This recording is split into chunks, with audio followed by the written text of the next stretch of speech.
नमस्कार दोस्तों।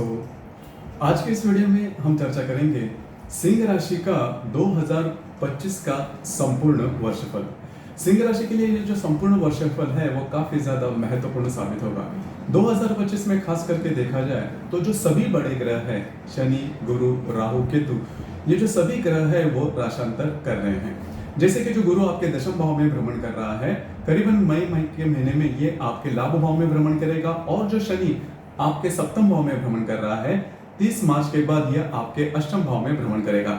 और अष्टम भाव में शनि जब भी भ्रमण करता है तो लघु साढ़े साथी जिसे हम कहते हैं उसकी शुरुआत हो जाती है।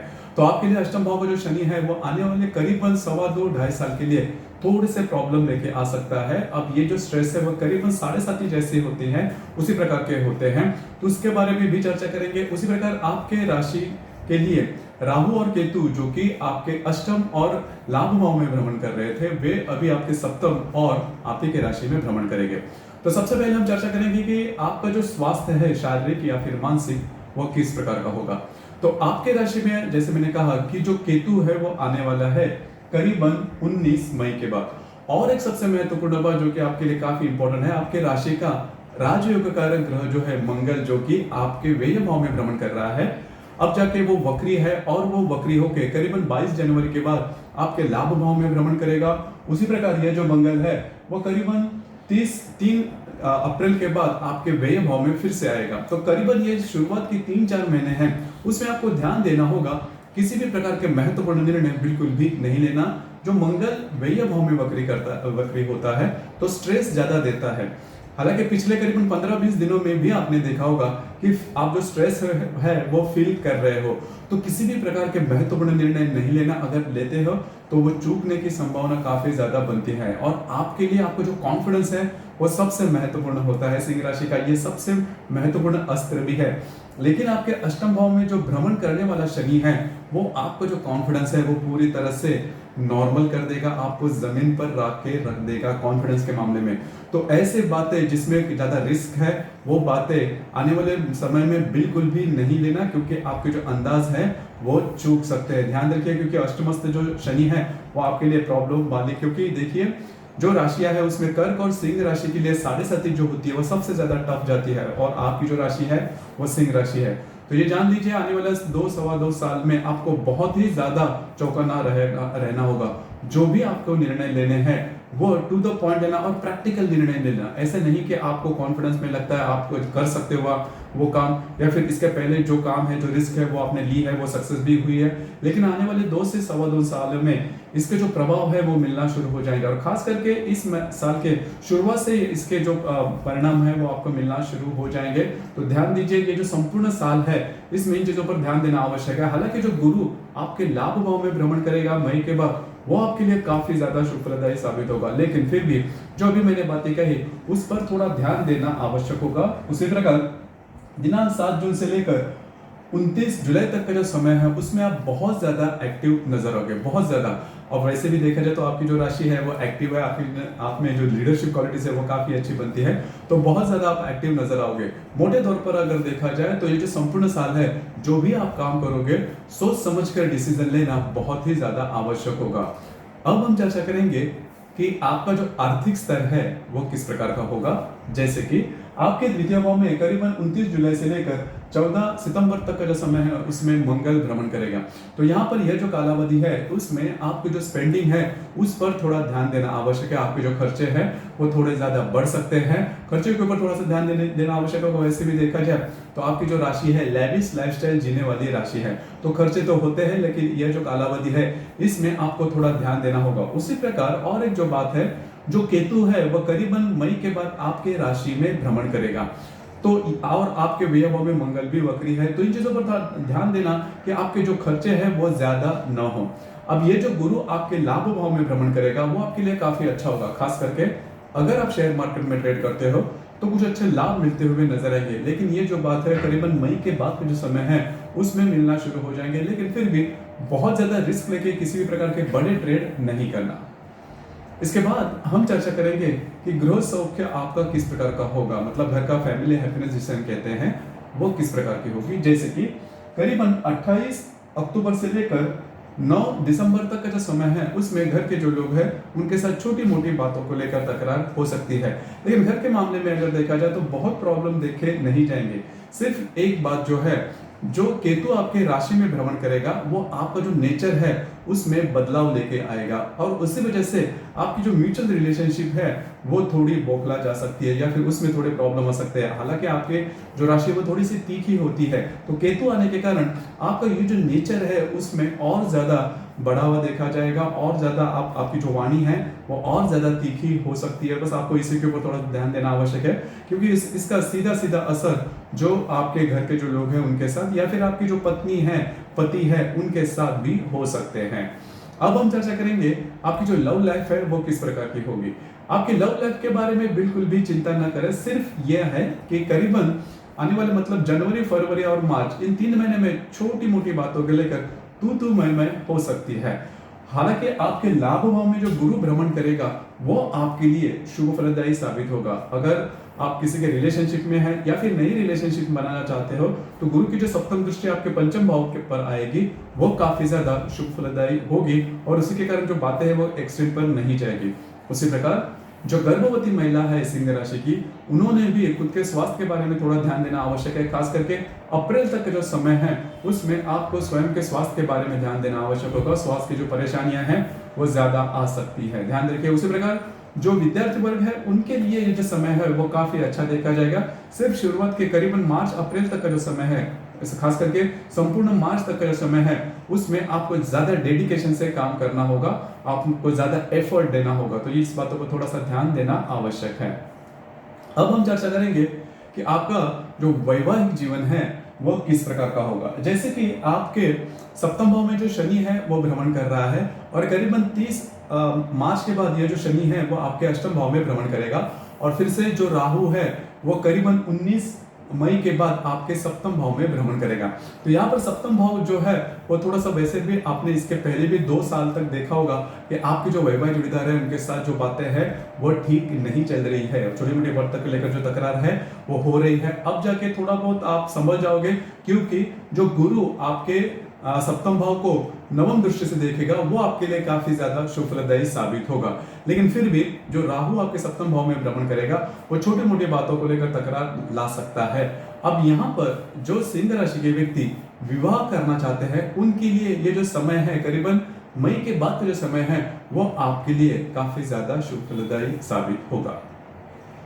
इसके बाद हम चर्चा करेंगे कि आपका जो करियर है उससे रिलेटेड जो बातें हैं वो किस प्रकार की होगी। आपके दशम भाव में जो गुरु है वो भ्रमण कर रहा है, हालांकि वो वक्री है, करीबन 4 फरवरी के बाद ये मार्गस्थ हो जाएगा। तो फरवरी से लेकर जो समय है वो आपके करियर के लिए काफी अच्छा देखा जाएगा। अब जाके करीबन पिछले 1-1.5 महीने से जो बातें हैं वो ठीक से नहीं चल रही है, लेकिन फरवरी के बाद का जो समय है वो काफी अच्छा देखा जाएगा। आपको कुछ अच्छे अपॉर्चुनिटी वगैरह मिल सकती है आपके करियर के मामले में, या फिर अगर आप कोई बिजनेस करते हो तो आपका जो बिजनेस है वो काफी ज्यादा बढ़ सकता है, या फिर बिजनेस से रिलेटेड कुछ अच्छे अपॉर्चुनिटी वगैरह मिल सकती है। तो मोटे तौर पर अगर देखा जाए तो किसी भी प्रकार के बड़े स्ट्रेस टेंशन नहीं लेना, क्योंकि गुरु जो कि आपके दशम भाव में भ्रमण कर रहा है मार्च महीने से मार्गस्थ होने जा रहा है। अब हम चर्चा करेंगे कि ग्रह योग जो है उसके जो प्रभाव परिणाम है वो आप पर किस प्रकार से हो सकते हैं। तो करीबन कुंभ राशि में रवि और शनि की युति होने जा रही। कुंभ राशि जो कि आपके सप्तम भाव में आती है, दिनांक 12 मार्च को ये जो युति है वो होने जा रहे थे। इसका सबसे पहला और प्रमुख जो प्रभाव होगा वो आपके वैवाहिक जीवन पर होगा। आपके जो वैवाहिक जोड़ीदार है उनके स्वास्थ्य से रिलेटेड जो प्रॉब्लम है वो थोड़ी ज्यादा आ सकती है। आप दोनों में छोटी मोटी बातों को लेकर प्रॉब्लम कॉम्प्लिकेशन ज्यादा बढ़ सकते हैं। आपको थोड़ा सा चौकन्ना रहना होगा, क्योंकि इसी के दरमियान आपके व्यय भाव में जो मंगल है वो भी भ्रमण करेगा। ध्यान रखिए आपके जो वैवाहिक जोड़ीदार है खास करके उनके स्वास्थ्य से रिलेटेड जो प्रॉब्लम है वो थोड़ी ज्यादा इस समय में आ सकती है। इसी प्रकार रवि और राहु की जो युति है वो आपके अष्टम भाव में होने जा रहे। अब ये जो युति है और उसका जो प्रभाव है वो करीबन 15 मार्च से लेकर 25 मार्च तक देखा जाएगा। ये जो युति है आपके लिए काफी ज्यादा महत्वपूर्ण है, क्योंकि आपके अष्टम भाव में रवि राहु की युति, और जो रवि ग्रह है वो आपके राशि का स्वामी भी है। चीटिंग होना, फंस जाना, फंसाए जाना, इस प्रकार के अनुभव आ सकते हैं। आपको स्वयं के स्वास्थ्य के बारे में भी ध्यान देना होगा। स्वास्थ्य से किसी भी प्रकार की समस्या चाहे कितनी भी छोटी क्यों ना हो, नजरअंदाज बिल्कुल भी नहीं करना। आपके जो अंदाज है वो चूक सकते हैं, ध्यान रखिए। उसी प्रकार किसी भी प्रकार के महत्वपूर्ण जो काम है वो इस दरमियान नहीं करना। इसका जो प्रभाव है वो बहुत ही ज्यादा अशुभ होता है, क्योंकि अष्टम भाव में जब भी रवि राहु की युति होती है तो किसी ना किसी के प्रकार के जो प्रॉब्लम है वो हो जाते हैं, खास करके हम मिसगाइड हो जाते हैं। तो इन चीजों पर थोड़ा सा ध्यान दीजिए। इसी प्रकार शनि और राहु की युति भी आपके अष्टम भाव में होने जा रही है 14 अप्रैल को। अब ये जो युति है करीबन 36 साल के बाद होने जा रही है। चौकन्ना रहिए, खास करके ऐसे कोई प्रॉब्लम आ सकती है जो कि काफी दिनों तक आपके साथ हो सकती है। जो अष्टमस्थ शनि का जो शनि है वो आपके लिए प्रॉब्लम लेके आ सकता है। इन दिनों में आपका हो सकता है किसी भी प्रकार की ऐसी कोई गलती आप कर जाओ, कोई जिसका जो खामियाजा है वो आने वाले कई महीनों तक आपको भुगतना पड़ सके। तो ध्यान रखिए, जो बात मैंने शुरुआत में कही कि किसी भी प्रकार के महत्वपूर्ण निर्णय रिस्क लेके बिल्कुल भी नहीं करना। इसी प्रकार रवि और गुरु की जो युति है वो आपके लाभ भाव में होने जा रही है। अब ये जो युति है आपके लिए बहुत ही ज्यादा शुभप्रदायी साबित होगी, खास करके अच्छे लाभ मिलना, जो भी आपकी अपेक्षाएं होंगी, जो भी आपकी इच्छाएं होंगी, जो आपके मन में है वो पूरे होने की संभावना इन दिनों में काफी अच्छी बन रही है। मतलब अगर आप काम के बारे में सोच रहे हो, विवाह के बारे में सोच रहे हो, या फिर अन्य कोई बात, या फिर संतान सुख के बारे में सोच रहे हो, तो ये जो सभी बातें, जो इच्छाएं हैं, मनोकामनाएं हैं, वो पूरे होने की संभावना काफी अच्छी बन रही है। क्योंकि लाभ भाव में भ्रमण करने वाला जो गुरु है वो आपके लिए बहुत ही ज्यादा शुभप्रदायी साबित होगा। अच्छे लाभ होंगे रिलेशनशिप के मामले में, अगर आप रिलेशनशिप में हो या फिर वैवाहिक जीवन, दोनों मामले में ये जो गुरु है वो जो बातें हैं वो एक्सट्रीम पर लेके नहीं जाएगा, जो कि काफी अच्छी बात होगी। उसी प्रकार मंगल और केतु की युति आप ही के राशि में होने जा रही है 22 जुलाई को। अब ये जो युति है आपको स्वयं के स्वास्थ्य के बारे में ध्यान देना होगा। स्वास्थ्य रिलेटेड कटना, छेलना, फ्रैक्चर होना, इस प्रकार के अनुभव से आप गुजर सकते हो। उसी प्रकार आपको स्वयं की मानसिकता पर, भावनाओं के ऊपर भी कंट्रोल करना होगा। ऐसी कोई बात हो सकती है जिसकी वजह से आप काफी ज्यादा एक्सट्रीम पर जा सकते हो और जो कि प्रॉब्लम आपके लिए आगे आने वाले समय में आपको मिल सकते हैं। ध्यान रखिए, मंगल केतु की जो युति है वो आपके लिए काफी ज्यादा अशुभ फलदायी साबित होगी। इसी प्रकार ग्रहण का जो कालावधि है इस महीने का वो होगा, उसका जो प्रभाव है वो खास करके देखा जाएगा 17 अगस्त से लेकर करीबन 17 सितंबर तक। तो ये जो संपूर्ण महीना है उसमें अब ये जो ग्रहण है आप मतलब आपके राशि में और आपके सप्तम भाव में होने जा रहा है। चौकन्ना रहना होगा। चीटिंग से रिलेटेड जो बातें हैं वो हो सकती है, आप थोड़ा सा मिसगाइड हो सकते हैं, आपके जो विचार है उसमें काफी ज्यादा अलग तरीके से परिवर्तन हो सकता है। प्रलोभन में आप जा सकते हो जिसकी वजह से जो निर्णय लोगे वो भी चूक सकते हैं। तो कई प्रकार की बातें हैं, खास करके जो ग्रहण का जो कालावधि होता है खास करके आपके राशि में वो होने जा रहा है, तो आपको थोड़ा ज्यादा चौकन्ना रहना होगा। इससे रिलेटेड जो बातें हैं वो उस महीने के जो वर्ष फल होता है, मासिक फल होता है, उसमें भी हम कहते हैं। लेकिन अभी अगर आप ध्यान में रखो तो किसी भी प्रकार के बड़े मिस्टेक आप कमिट नहीं कर पाओगे, जो कि काफी अच्छी बात होगी। इस प्रकार यह जो संपूर्ण बात हमने कही कि सिंह राशि के बारे में वर्षफल जो होगा वो किस प्रकार का होगा, खास करके आपको शुरुआत के जो महीने हैं 3-4 महीने, इसमें किसी भी प्रकार के महत्वपूर्ण निर्णय नहीं लेना। और जो राहु केतु आपके राशि में और आपके सप्तम भाव में भ्रमण करेगा, इससे रिलेटेड जो आपके जो निर्णय होंगे उस पर थोड़ा सा आपको ज्यादा चौकन्ना रहना होगा। इसी प्रकार जो जिनकी भी जन्म तारीख 15 जून से लेकर 15 जुलाई तक की है, 15 अक्टूबर से लेकर 15 नवंबर तक की है, 15 फरवरी से लेकर 15 मार्च तक जिनकी भी जन्म तारीख है, उनके लिए ये जो संपूर्ण साल है वो बहुत ही ज्यादा शुभफलदायी साबित होगा। मतलब अगर आपकी सिंह राशि है और इस दरमियान आपके जन्म है तो फिर आपको ये जो संपूर्ण साल है वो काफी ज्यादा शुभफलदायी साबित होगा। आपकी जो इच्छा आकांक्षाएं हैं वो पूरी होने की संभावना काफी अच्छी बन रही है। किसी भी प्रकार की इच्छा आकांक्षाएं हैं तो उससे रिलेटेड जो बातें हैं वो आपके लिए काफी ज्यादा सहज हो सकती है। इसी प्रकार जिनकी भी जन्म तारीख 18 मार्च से लेकर 25 मार्च के बीच के होगी, उनके लिए ये जो संपूर्ण साल है वो बहुत ही ज्यादा प्रॉब्लमेटिक होगा। खास करके अगर आपकी सिंह राशि है तो प्रॉब्लम कॉम्प्लिकेशन ज्यादा आ सकते हैं। किसी भी प्रकार के नए काम की शुरुआत इस दरमियान बिल्कुल भी नहीं करना, आपके जो अंदाज है वो चूक सकते हैं।